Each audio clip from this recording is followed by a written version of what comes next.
Welcome to NFL Nexus, your home for the deep dives on the league's biggest stories. All right, today we're heading to Cleveland, a city that is, let's be honest, defined by its loyalty. We're going to look at a franchise that feels like it's at war with itself. The Cleveland Browns are staring down a decision that is so much bigger than football. It's a choice between a player who represents a really painful, divisive past and a brand new vision for the future.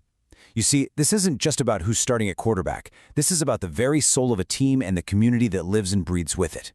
So let's just get right to the heart of it, right? The question on your screen, that isn't just some debate for sports talk radio. No. This is a fracture line, and it's running straight through the dog pound. We're talking about families getting into arguments over the dinner table, lifelong season ticket holders seriously threatening to just walk away for good. It's a city grappling with these incredibly complex questions of morality, of forgiveness, and, what's the ultimate price of winning? This one single decision, it touches on everything: the team's public identity, the unwavering loyalty of its fans, and what the Cleveland Browns organization actually stands for in the 21st century.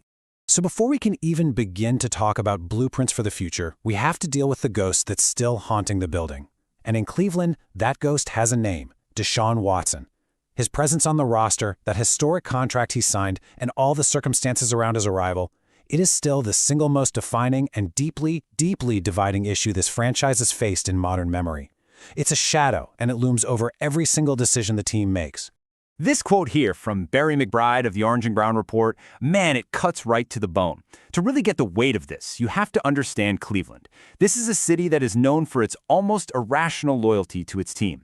This is a fan base that stuck with the franchise through decades of heartbreak. So the very idea of fans willingly abandoning the Browns, it's almost unthinkable. And yet, that's the reality. This isn't just about being mad that a player isn't performing well. For a significant and really vocal part of the fan base, Watson's return to the field is a moral line in the sand, and they are just not willing to cross it. And let's be crystal clear here. This is not a new debate. Just think back to when the Browns first made that trade for Watson and handed him that historic, fully guaranteed contract. The backlash was immediate, and it was intense. We all saw it. Lifetime fans burning their jerseys on social media, columnists who had covered the team for decades quit their jobs in protest. For a lot of people, the organization's choice to bring him to Cleveland was a deep, personal betrayal of the community's trust. And sure, the unexpected success of last season, it kind of put a temporary bandage on that wound. But now, with his potential return, that bandage is being ripped right off, and the injury underneath feels just as fresh as it did back then. Now, the arguments against Watson's return are really layered, they're complex, and they go way beyond any single issue. First, and this is the most obvious one, there's the moral and ethical baggage that continues to divide not just the fan base, but according to some reports, the locker room as well. But if you look closer, you'll see there's some cold, hard football logic at play here too. Some analysts argue that any success you have with Watson is, well, it's fleeting. You're basically just showcasing him for his next big contract somewhere else. You invest all this time, all this energy, you endure all the controversy just to rehab his image before he walks away. And then there's maybe the biggest on-field question of all. After multiple major injuries and all that time away from the game, can he ever get back to that elite form he showed in Houston all those years ago?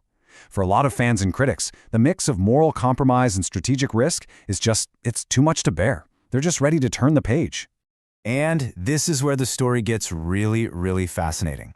While this firestorm of public debate is raging on, fueled by every little rumor and report, behind the closed doors of the facility in Berea, the Browns front office is trying to pull off a massive pivot.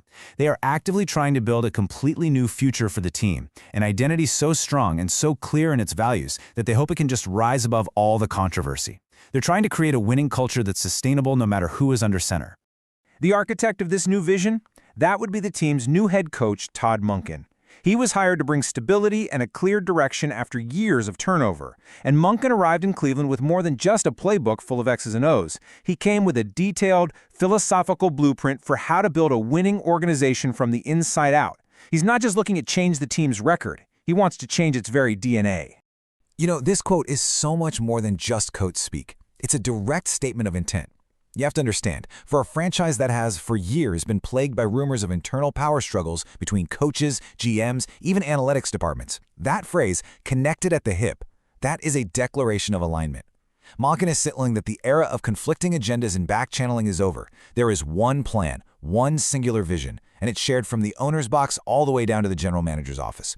And that unified plan, well, that's the foundation of his entire organizational blueprint.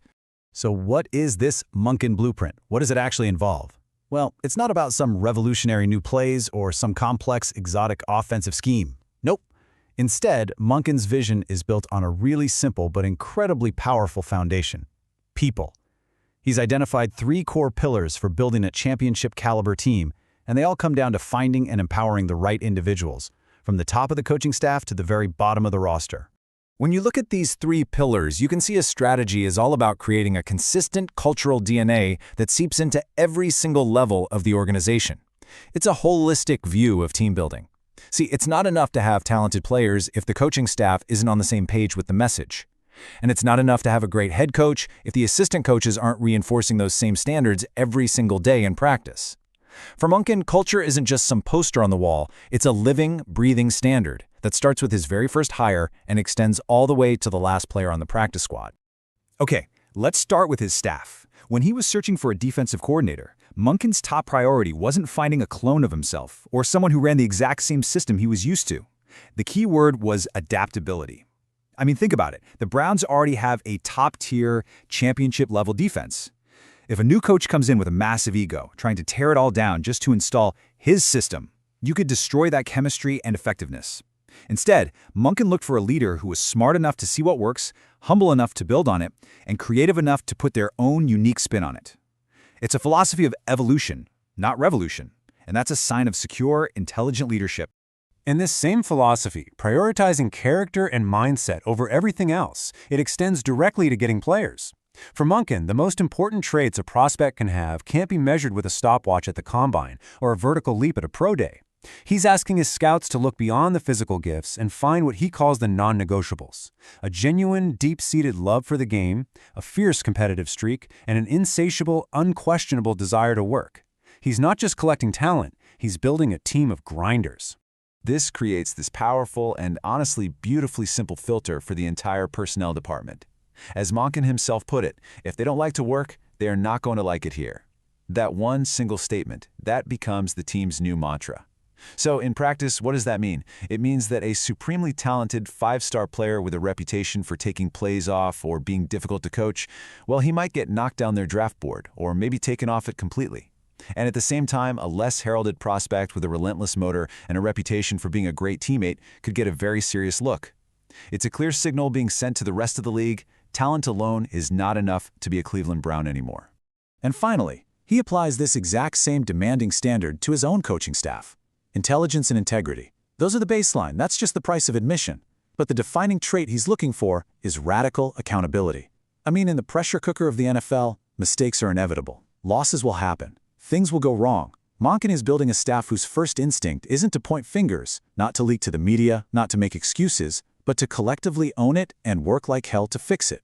And this relentless focus on a culture of solutions, not excuses, it brings us right back to the central conflict facing this team. Because when you lay it all out, when you look at the whole picture, it brings the entire situation into incredibly sharp focus. The Cleveland Browns are an organization that is, right now, simultaneously living in 2 completely different realities. They are being pulled in opposite directions by a past they just can't seem to shake and a future they are so desperately and so meticulously trying to build. And these 2 realities, well, they're on a collision course. And so, the 2 paths forward for this franchise become crystal clear. You've got Path A, that's the path of the lingering past. It's a path defined by the enormous contract, the undeniable talent, and the equally enormous controversy of Deshaun Watson. It's a path marked by fan division, persistent off-field baggage, and a high-stakes gamble that he can return to his elite form. Then you have Path B. That's Monken's meticulously planned future. It's a path built not on one player, but on a collective culture of radical accountability, relentless hard work, and a team-first ethos. These are not just different strategies, they are fundamentally opposing philosophies for how to build a champion. And this brings us to the ultimate question, the one that's going to define the future of football in Cleveland. Can you truly build a new culture of accountability when the most polarizing figure from the past remains the highest paid player and the face of the team? Can these 2 opposing realities, these 2 conflicting philosophies, actually coexist in one locker room? The Browns stand at a crossroads, forced to choose between the team they were and the team they are so painstakingly trying to become. And the answer will echo for years to come. So what do you think they should do? Let us know your take in the comments below. If you found this explainer insightful, make sure to subscribe to NFL Nexus and hit that like button so you don't miss our next deep dive. And hey, before you go, a quick note that you can help support the channel by purchasing one of our football-themed coloring books. They're perfect for children, grandchildren, and even adults. You can find them by using the link in the description or by scanning the QR code on your screen now. Thanks for watching.